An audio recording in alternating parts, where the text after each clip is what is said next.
President Joe Biden and former President Donald Trump won enough delegates to become their party's presumptive nominees in yesterday's primaries. We have to win an election, and we should win it by a lot, because there's never been anybody worse at doing that job than Joe Biden. MAGA Republicans and Donald Trump want to pass a national ban on the right to choose. Well, hear me loud and clear. Not on my watch. Hello, everyone. I'm Major Garrett in Washington, and welcome to a special hour-long edition of America Decides. America is, if anything, a consumer-driven society. Every company caters obsessively to consumer wants and needs. Few do this better than TikTok. 2 billion global users and 170 million here in the United States. Today, the House of Representatives, by a gaudy bipartisan margin, passed a bill to ban TikTok if its Chinese parent company, ByteDance, doesn't divest itself from TikTok. Ban an app used by 170 million American consumers? How will that go over? Speaking of consumers, as of today, the major party nominees for the presidency are set. Joe Biden, born in 1942, Donald Trump, born in 1946. As you know, for months and months, large majorities in our country, consumers, if you will, have said the same thing over and over and over. Please, no rematch. We don't want a rematch. And yet, here it is. On Sunday, as you might recall, the Oscar for Best Picture went to Oppenheimer, a movie about the atomic age, a technological breakthrough roughly as old as Biden and Trump. Notably, around the time that Trump and Biden were toddlers, a rarity happened. A political movie won the Oscar for Best Picture. It was called All the King's Men. It's a story about a populist reformer who becomes a ruthless and corrupt authoritarian. Early in the movie, this budding politician at the center of the story gets some advice about how to win over voters. Quote, appeal to their emotions, make them laugh, make them cry, make them mad, even if they get mad at you. But for heaven's sake, don't try to improve their minds. Something to consider as we think about banning TikTok and commencing a general election. Caitlin Huey-Burns is here with me at the desk, and Nancy Cordes is on the road covering President Biden in Milwaukee. Caitlin, let me start with you. This has been an important week for former President Trump and the Republican National Committee. Why? Well, now the Republican National Committee is essentially the Trump campaign. Trump's top picks to lead the RNC, including his daughter-in-law, Laura Trump, have been voted in by the RNC. And this week, the RNC laid off upwards of 60 staffers. And advisors have told me that this is part of the Trump campaign melding with the RNC. Now, there are huge structural infrastructure advantages for Trump to assume that, especially as Trump's campaign is facing a cash crunch, and so too is the RNC. I have been talking to Republicans, however, who are concerned about what this may mean for down ballot races, efforts to take over in state parties and the Senate and House members, too. If all of this is focused on Trump, what does that leave for these other candidates? Now, you and I are both experienced with this. Presumptive nominees usually have a lot of sway over both national parties, Democratic National Committee, Republican National Committee. But this sounds something more intrusive, like getting people out, laying them off, replacing them, in theory, with Trumpists. That takes time, effort, and it makes the RNC much more focused on Trump and maybe potentially less focused elsewhere. Exactly. And you're exactly right. I mean, as is the nominee's right to have in place leaders that they want. However, this is different because this has been billed as an extension of the campaign, one and the same with the campaign. That is how they're positioning it. They're not shy about that at all. And these layoffs that we've seen are part of that restructuring. But I think what's also important here is that we know that this is Trump's party. This is the official kind of realization of that. But there's also this concern within the RNC about money being raised for Trump's legal fees. And there's going to be an amendment coming up to vote on just that.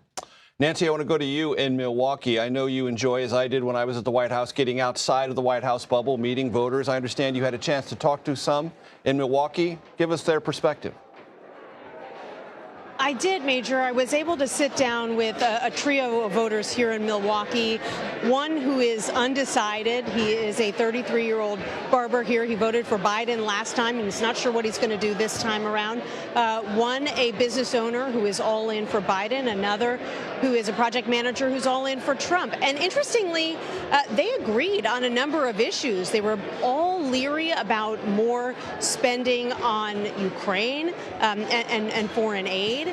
They all agreed that President Trump should stay away from any suggestion of a national ban on abortion, be it at 15 weeks or 16 weeks. And they all agreed that the economy was a huge issue for each of them. Take a listen to a little bit of what they had to say. When it comes to inflation, how much of it do you attribute to the after effects of the pandemic, and how much of it do you attribute to President Biden's policies? It's been years now since the pandemic. I'm not buying that anymore. At first I did. I'm not buying that anymore because yogurt is still going up in price. I'm not buying that anymore. How about you? I'm still buying the pandemic because we're still getting the aftermath. It's just a lot of things still happening since the pandemic. Interestingly, you know, we've asked voters time and time again about their feelings about the economy, and various polls show that they're not feeling that great about it, even as some economic indicators continue to improve. But here in Milwaukee, both that cafe owner I spoke to and a barber said that actually they are feeling the improving economy. Things are getting better for them, even as prices remain high, Major. Nancy, did it come up in the conversation at all, any anxiety or even low-level concern about the physical or mental ability of either President Biden or former President Trump to handle the rigors of the job should they win in 2024 this year?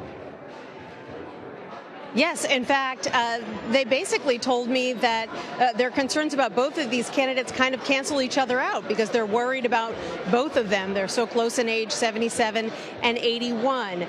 They worry about their physical health. They worry about their mental health. In fact, one of them made the point that that's why it's more important than ever that they give the vice presidential candidates a second look, because it's possible that one of them might have to move into the top job. And one of the voters I spoke to said that they wished that at his recent physical, President Biden would have gotten a cognitive test, even though his doctors said that they didn't think he needed one. Kaylin, I want to bring that up with you. Do you think that is going to be, and have you experienced that in your conversation with voters, this idea that, yes, there are these general concerns, but also, therefore, a heightened focus on Kamala Harris and whomever former President Trump picks as his running mate? Yeah, and this was a huge focus of Nikki Haley's campaign. Right, she explained that, in her view, she was running against Kamala Harris as much as she was running against Biden, and obviously she was running against Trump as well.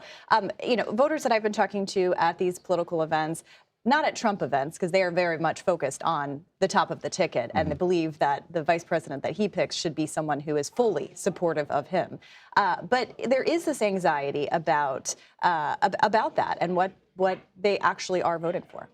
Nancy, I want to ask you about Wisconsin, because this is a time for both campaigns to begin laying the groundwork on the ground.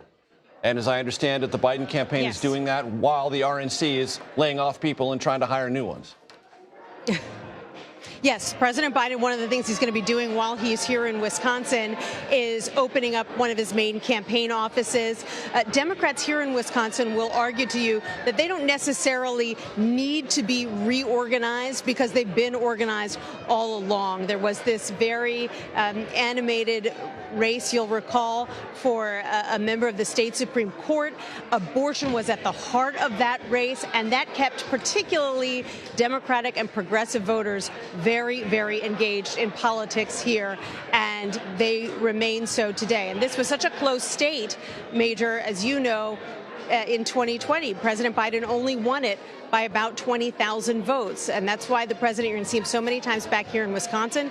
He's going to Michigan tomorrow, part of this blue wall, this trifecta of states, Pennsylvania, Michigan, and Wisconsin, battleground states that'll be so critical to his reelection effort. Kaylin, any timetable from either the Trump campaign or the RNC about trying to build out ground operations? Well, they believe that they are going to start that now, that they are kind of one entity. But I think what we should point out is that there is a lot of work to do financially, especially. These are two cash-strapped operations.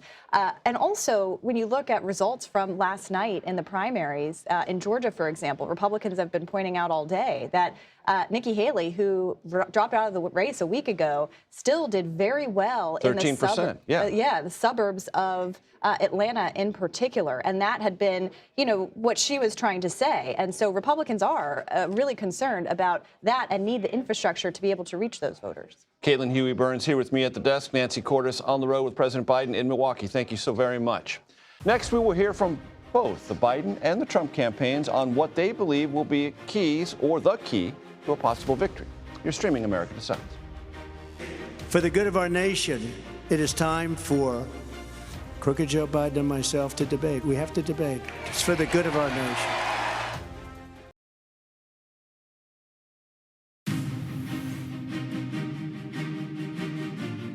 Welcome back to America Decides. Full hour today. Isn't that exciting? Biden campaign is taking a close look at some comments made earlier this week by former President Trump, suggesting he's open to cutting so-called entitlement programs. That would include Social Security, Medicare, and Medicaid. Biden campaign senior spokesperson Kevin Munoz joins us now. Kevin, always good to see you.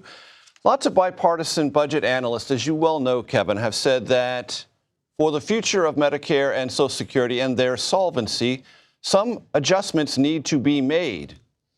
But you don't agree, and neither does the Biden campaign. True? Well, look, thank you for having me on, Major. What we're talking about is the lifeline for America's seniors. We're talking about their hard-earned benefits that they have paid into for decades. And they need a president that is focused on fertilizing these hard-earned benefits. The president has brought forth plans to increase the solvency of both programs, not someone that's willing to put them on the chopping blocks. They don't want somebody from Park Avenue that doesn't understand the pain of working people. And that's why we're telling Americans across our battleground states with more than 13 events about the risk of a Donald Trump presidency, not just to your Medicare and Social Security, but to all of your hard-fought, hard-earned freedoms and rights. And extending that solvency would be achieved by raising taxes on the wealthy, correct?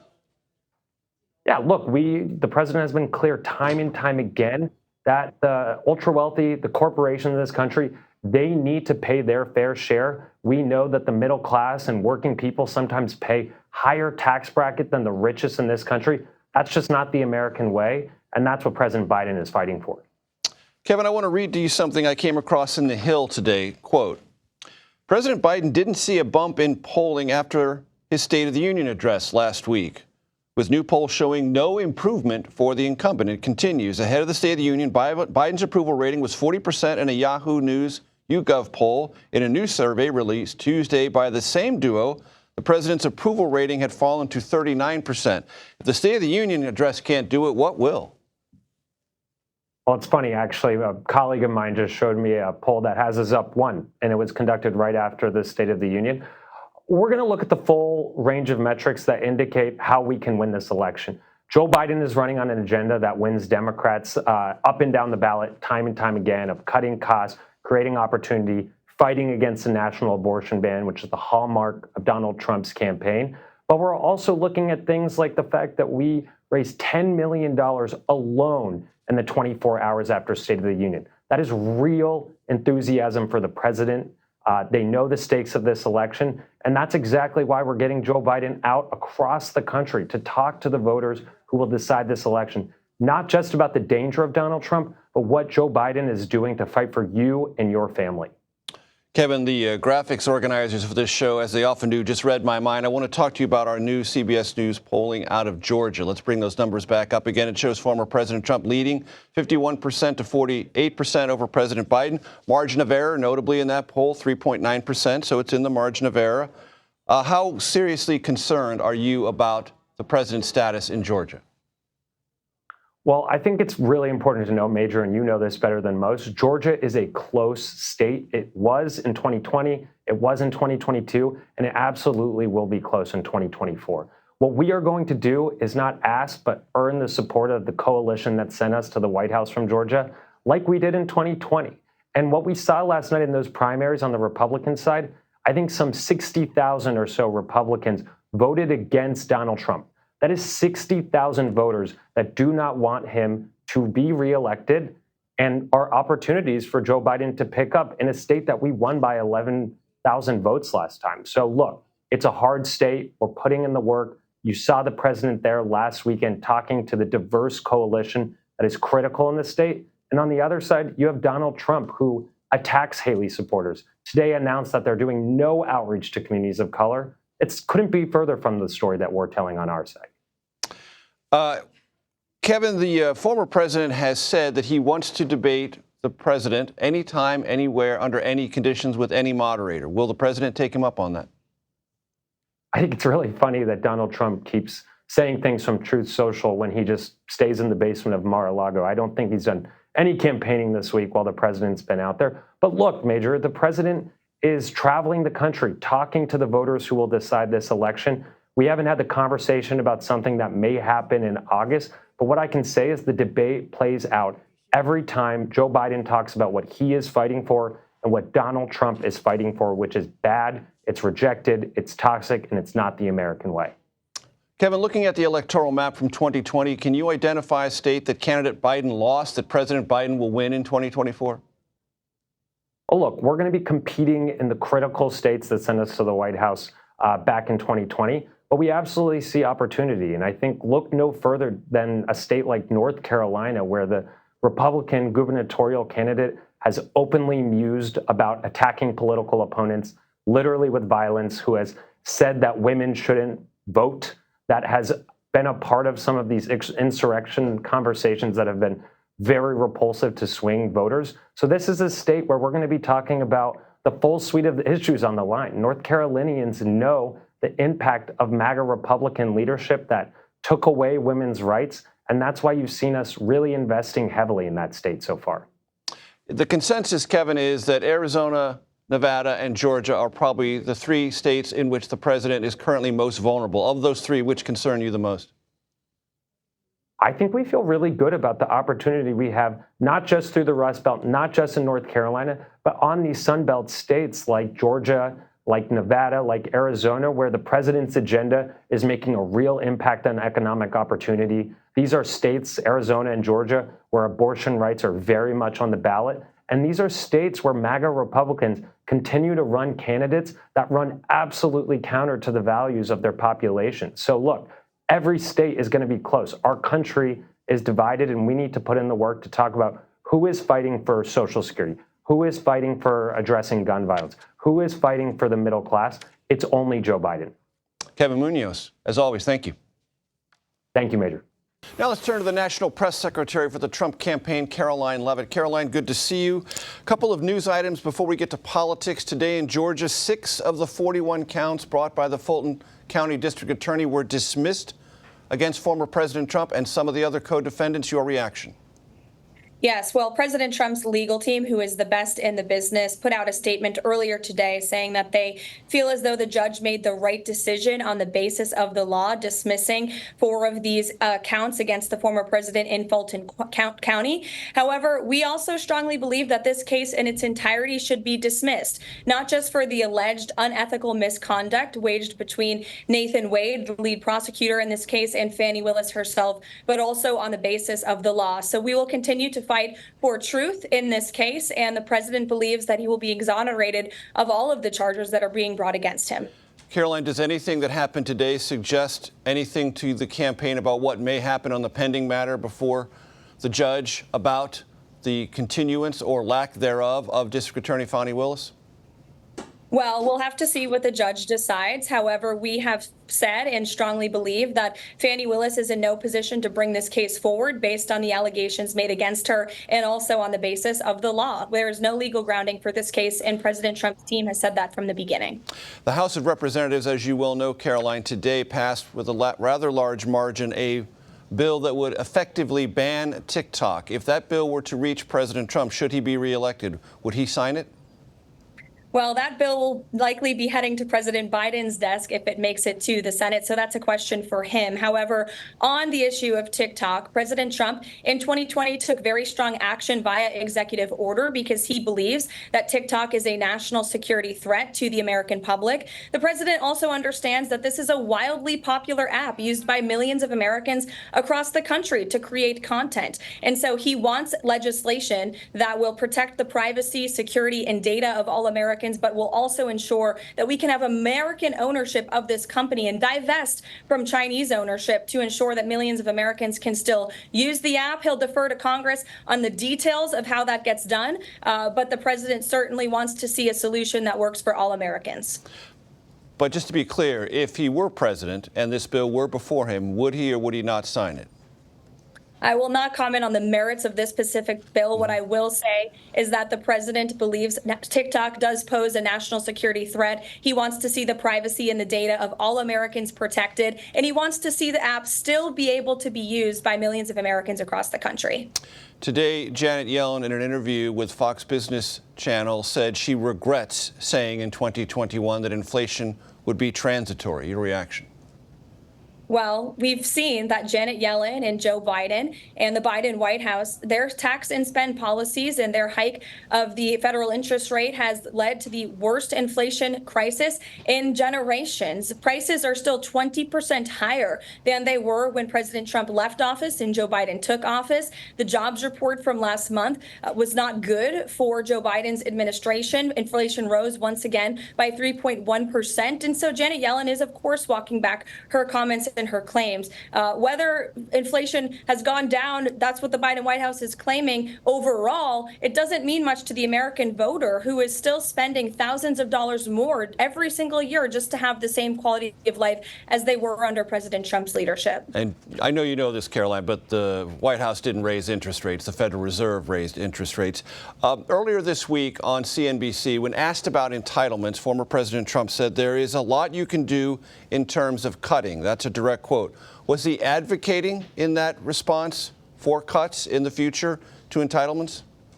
No, absolutely not. And thanks for giving us the opportunity to clarify what the president said. He was referring to cutting waste, fraud, and abuse that we've seen plague America's entitlement programs, including Social Security and Medicare, for far too long. The president has always said he will protect Social Security for hardworking seniors across this country. He did it in his first term. He will continue to strongly protect Social Security benefits in his second term. Does that also include Medicare and Medicaid? Absolutely. Okay. I want to read you something I came across today from Axios. Democrats' advantage among Black, Latino, and Asian voters is at its lowest since 1960, Financial Times columnist and chief data reporter John Byrne Murdoch found by analyzing a massive set of polling data. Caroline Levitt, from your perspective and the Trump campaign's perspective, is that a permanent state of being? Yes, absolutely, because all Americans, Hispanic Americans, African Americans, independent voters, women are realizing that their lives are worse off today than they were under President Trump's leadership. We had a secure border under President Trump. Now we've had a border crisis. Nearly 10 million illegal immigrants have come into this country under Joe Biden's administration. We had peace around this world under President Trump. Now we've seen Russia invasion of Ukraine. We've seen Iranian-backed terrorists in the Middle East launching brutal attacks on our friend and nation ally Israel. And President Trump's economy was booming, both pre and post pandemic. Now we've had the worst inflation crisis in a generation. All Americans are feeling the consequences of Joe Biden's policies, and that's why he's losing his base. He virtually does not have a base left, and it's why President Trump is in the strongest position to win than he ever has been since 2016. Very quickly, Caroline, in Georgia yesterday, even though it was effectively over and everyone knew it, 87,273 participants in the Republican primary voted for someone not named former President Trump. Does that in any way worry the campaign, and is there going to be an outreach to those disaffected Republicans still not on board? We welcome all Republicans, independents, and even disillusioned Democrats to join President Trump in this fight to save our country. He is now the Republican nominee of the nominee of the Republican Party, and we are 100% focused on defeating Joe Biden so we can restore peace and prosperity and safety to America. This is a binary choice on November the 5th. If we want to continue the chaos and the destruction that have been created by Joe Biden's policies, then he's your guy. But if you want to secure our southern border, bring peace around this world, and rebuild our military and our economy, then President Trump is the only option. Caroline Levitt, thanks so much for your time. Thanks, Major. Our team of energetic campaign reporters have been covering the presidential primaries for months. Next, they will open their notebooks, and share their insights. You're streaming America Decides. Donald Trump has a different constituency. Here's a guy who's kicking off his general election campaign on the road up with Marjorie Taylor Greene. It can tell you a lot about a person who he keeps company with.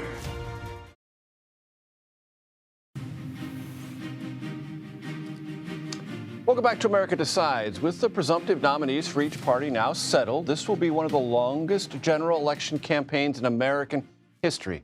Isn't that swell? It's around 8 months, if you're checking the calendar, until President Biden and former President Trump face off in November. The results from the primaries, however, give us some clues as what to look for in the coming months. Olivia Rinaldi, Nydia Cavazos, Torian Small, and Aaron Navarro join us now. Olivia, we'll start with you. Your takeaways. Yeah, I mean, I was covering former President Donald Trump throughout the primaries and now on to the general election. And just to say that his grip on the party is perhaps stronger than ever. Even after 8 years, even after everything that has gone on in the last Trump administration and how he left office, Republicans still are looking to him for guidance on everything from abortion to TikTok, especially as that bill passed today. So really showing that the Trump effect is still there and focused. You know, he showed historic leads in the polls as well, really consolidating the Republican Party in an early fashion and showing that he still has some viability going into the general election. Even we're seeing polls where he's leading in places where he had never led before, that he's leading Biden now, where compared to 4 years ago, he wasn't, and he was never leading in any poll compared to Biden. That shows me that Trump still has a lot of viability and strength going into this general election. Nydia, your thoughts? Well, you know, it's been exactly a week already since Nikki Haley dropped out of the presidential race, but she hasn't been exactly completely out of the picture. And this is what we saw yesterday in Georgia. Despite the fact that she's out of the presidential race, over 77,000 voters still ended up selecting her. So what this means is that she was able to chip away some support from former President Donald Trump. But what this also means is that, you know, while this didn't necessarily hinder Trump from clinching on the party's nomination, nor from winning the state's Republican primary. What this means is that it'll matter down the line when he's facing a rematch with President Biden, because this all plays into the grand question and central question of where do Haley's voters go to? And they have the potential to sway elections one way or another. We're talking about many of Haley's voters who, even though they just prior to Super Tuesday, even though they knew that there was high chances of Haley not necessarily making it through and clinching the Republican Party's nomination, they were still very much undecided. And a lot of the answers that we would get and just hear over and over on the campaign trail and across different states, it was if Haley didn't necessarily make it, some of them were going to choose to just sit this election out. So the grand question is, you know, do voters choose to stay within the Republican Party, even though it means supporting former President Donald Trump, and that's not necessarily what they're looking for? Or are they willing to switch political parties and support President Biden? Torian, lessons learned for you that may influence the outcome in November? I think it's quite clear that both Biden and Donald Trump are focusing on battleground states moving forward. So what I'll be watching is how they both plan to build this coalition. So for Biden, we saw in 2020, he targeted some of those Midwest states, but also some states that were unlikely going to lean Democrat, like Georgia, where he won just narrowly by 12,000 votes here. In Michigan, that was just over 20,000. And in Pennsylvania, it was over 80,000. In Wisconsin, 20,000. This is a game of margins, and Biden is going to have to find a strategy to defend those voters, keep them within his base moving forward, because just a few thousand leaving could be fatal to his campaign. Aaron, same question to you. Hi, Major. From covering the Biden-Harris campaign in recent weeks and talking to Democratic voters on the ground in these battleground states, it's clear that they're not necessarily thrilled about the Trump-Biden rematch, but that doesn't necessarily mean they will stay home or that they think Trump will beat Biden this fall. I got a sense, especially on the ground from the more diehard Democrats that are seeing the president speak this early in the cycle, cautious optimism that Biden can pull it out again. But I have heard, especially in states like Wisconsin, where I am now, Michigan and Pennsylvania, that they wish that there was an alternative option, a younger Democrat they could vote for. But when I ask if they'll stay home, they say absolutely not. Keeping Trump out of office is a priority for these voters. But one other thing I'm watching, can the Biden-Harris campaign rebuild the winning coalition they had in 2020? You've seen in our own CBS News polling some waning enthusiasm with Black, Latino, other minority voters in terms of their support of President Biden. Younger and progressive voters have been making their discontent with the president known through this uncommitted vote as a way to kind of protest his response to what's happening in Gaza. Do these voters stay home in November? Do they believe that abortion and democracy is a bigger issue than the economy, immigration, or foreign policy? And that will be key for President Biden and his campaign to address going into this rematch with former President Trump this November. Olivia Rinaldi, Nidia Cavazos, Torian Small, and Aaron Navarro, we thank all of you so very much. Former President Trump's campaign is shifting focus, of course, to the general election, but he still has plenty of time left to be in courtrooms. We'll take a look next how the former president will try to balance both the campaign and the courthouse. You're streaming America Decides. Joe Biden should not be shouting angrily at America. America should be shouting angrily at Joe Biden.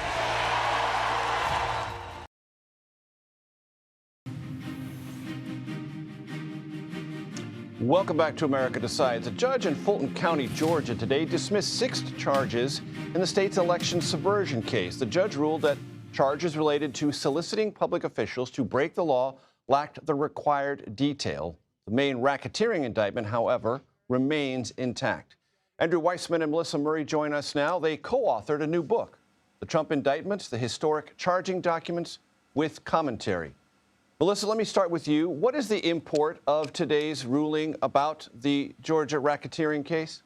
Sure, Major. This is obviously a setback for the prosecution, but it's not necessarily a devastating one. The judge essentially said that while the prosecution pled the essential elements of the crime, they didn't fill in the necessary details. So it could be the case that the prosecution could go back to the grand jury, provide that necessary detail, and the grand jury could issue a superseding indictment here.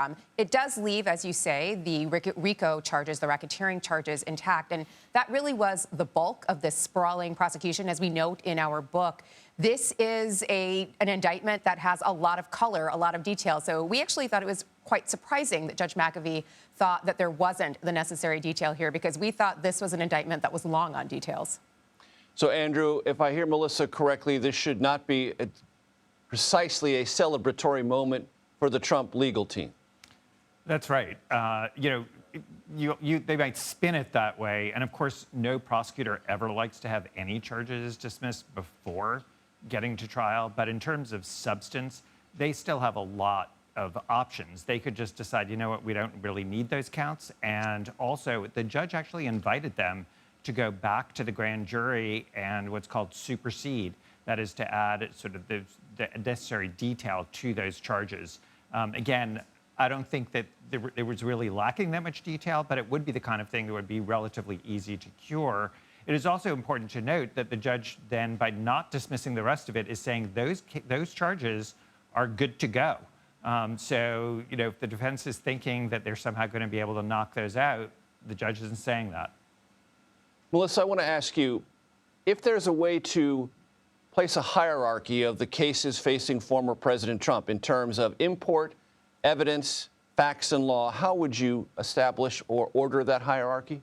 Well, in our book, we really tried to sort of figure out what this hierarchy would be. But I think in the end, what we were left with is that they're all actually quite significant. I mean, I think everyone is focused on the January 6th election interference case that was filed in the District of Columbia. That's Jack Smith's case.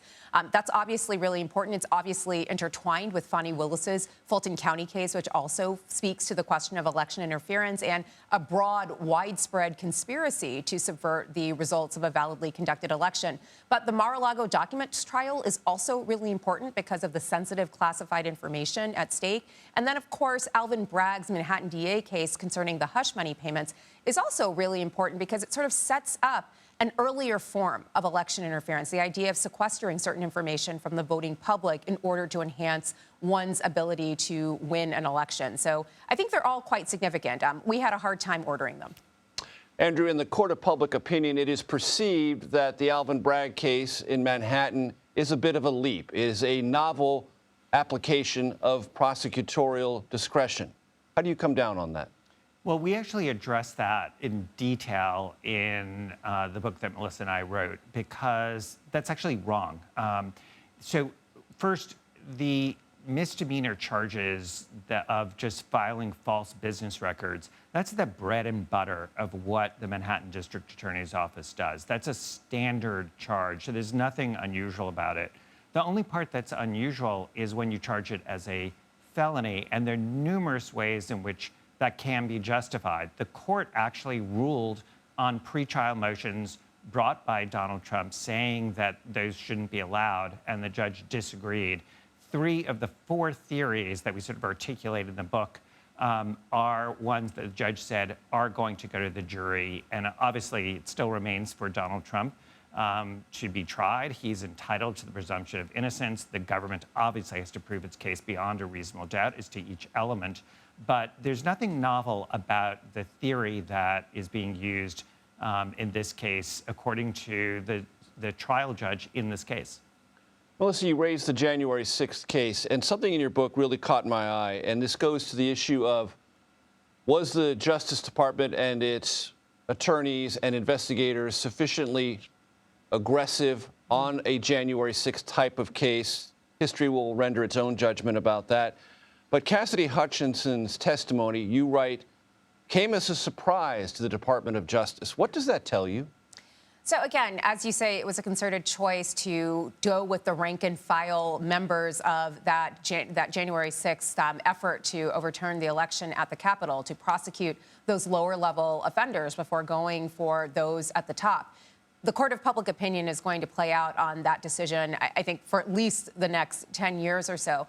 What we thought was so surprising about Cassidy Hutchinson's testimony and what we noted in the book was that we were surprised that it left the Department of Justice sort of on the back foot. Like, they weren't anticipating it. And again, you know, the real heroes here really are the January 6th congressional subcommittee that decided to hold these public hearings, solicited this information, and again made it public, forcing the department's hand in many ways. Andrew, I'd like you in our last minute to address a kind of meta issue. For the former president, he's counting on 2 things: the shock of these indictments giving him a political lift, and that's clearly happened in some instances, and the delaying tactics that preserve that political lift up until the election. Is there any way the judicial system can counteract either one? Well, yes, it can by actually having a trial. You know, the way that we decide disputed issues in this country like this is to have a trial where facts and law matter. What's surprising here is you have the prosecutors saying we are welcoming this day in court. We want to give this day in court to the defendant. We are welcoming that we have to do this and win by proof beyond a reasonable doubt, the highest standard that we have in the law. And you have a defendant saying, I don't want to do that. I do not want my day in court. I want to do it after not just the general election, but essentially never. And that is an unusual thing, whereas you said this is one where I think Donald Trump would like this to play out with sort of spin and adjectives and adverbs, but not actually being in a forum where facts and law matter. Andrew Weissman and Melissa Murray, thank you very much for your time. We're all smarter for it. After the break, our John Dickerson will join me to discuss the kickoff to this general election. You're streaming America Decides. His policies, man, cruel. and ineffective. He separated families.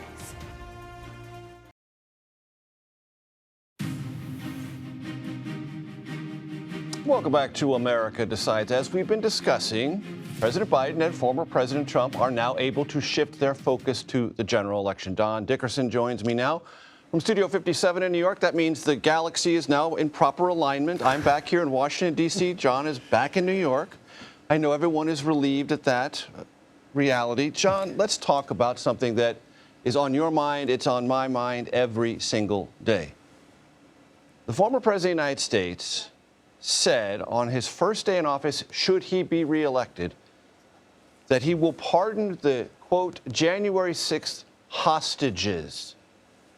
Diagram that language and its historical import, if you'd be so kind. Oh, well, these are people who attacked the carrying out of a free and fair election, the centerpiece of democracy, and they went through the legal system, and either were convicted or pled. Right. They were convicted or pled. Exactly. And so they have been through the system. So this is both a double attack. It is a rewriting of the history of what happened. These are people who attacked the government in order to take the vote away from 81 million people who chose Joe Biden. That was the first offense. And the second is that it's an attack on the judicial system, which adjudicated these cases and found them guilty, or they pled. So two pillars of democracy. One is free and fair elections, and the other is the rule of law. And Donald Trump is promising on the first day to essentially attack both of those, which is not a new thing. For anybody who is endorsing Donald Trump this time around, they know that this is what he does because he's been in one form or another doing it since he lost the election in 2020, which changes something about this election. These endorsements are not people who don't know what Donald Trump is up to. This is now the position of his party to be in support of these two things, which kick the legs out from under a functioning democracy. John, this week and in the next week, we will be marking all sorts of four-year anniversaries since the onset, the clear, unmistakable onset of COVID-19. Talk to me about your thoughts on that and the rigors of the presidency. For me, COVID-19 is one of the key truths about the presidency. Stuff surprises you as a president. And so if you know that going in, you need to build a team that can handle surprises, and you need to have a relationship with the country built on at least some high level of trust so that when the surprise comes, you can give clean, clear information to the American people. It is a great way to test for the attributes of the two men running to be president, to see whether they have the attributes to handle a surprise. And Donald Trump is the one who was in office when this happened 4 years ago, and the marks are not good. And the key distinction is not just about mistakes made in a good faith effort to attack the pandemic. The challenge for Donald Trump is to explain why, when he knew tests were not available, he told the public anybody who wanted one could get one. When he knew it was more severe than the flu, he said that it was not. When he knew China was not telling the truth, he said China had it in hand. The COVID crisis group, 32 experts who spent months studying what happened, said that Donald Trump was a comorbidity in COVID-19. That's a challenge for him to explain why he did a good job handling a surprise when experts say he didn't. In the minute we have left, John, the importance of having an 8-month general election campaign? I take guidance from you. We had an internal meeting, and you said the benefit of having that much time is that we in the press can do our job putting the issues in front of the American people. They're going to be both candidates trying to talk about how the other is awful. What I see in a long election is a chance to tee up for the public all of the most important issues, not just the questions of democracy, but American opportunity, foreign policy, which has got a host of challenges. It is an election in which we can, in fact, interrogate all of the most pressing questions in front of the public if we all don't get distracted by what is likely to be a pretty nasty campaign. Nothing I like better than John Dickerson to quote me from a Zoom call internally here at CBS News. John Dickerson, thank you so very much, sir. We'll see you around. I was paying attention. And you can see more of John Dickerson, and who doesn't want to do that, at 7 p.m. Eastern for Primetime with John Dickerson. Well, I'm happy to say that does it for today. We'll be back with another outstanding edition of America Decides tomorrow at 5 p.m. Eastern. You know this. Just a quick reminder. You're streaming CBS News.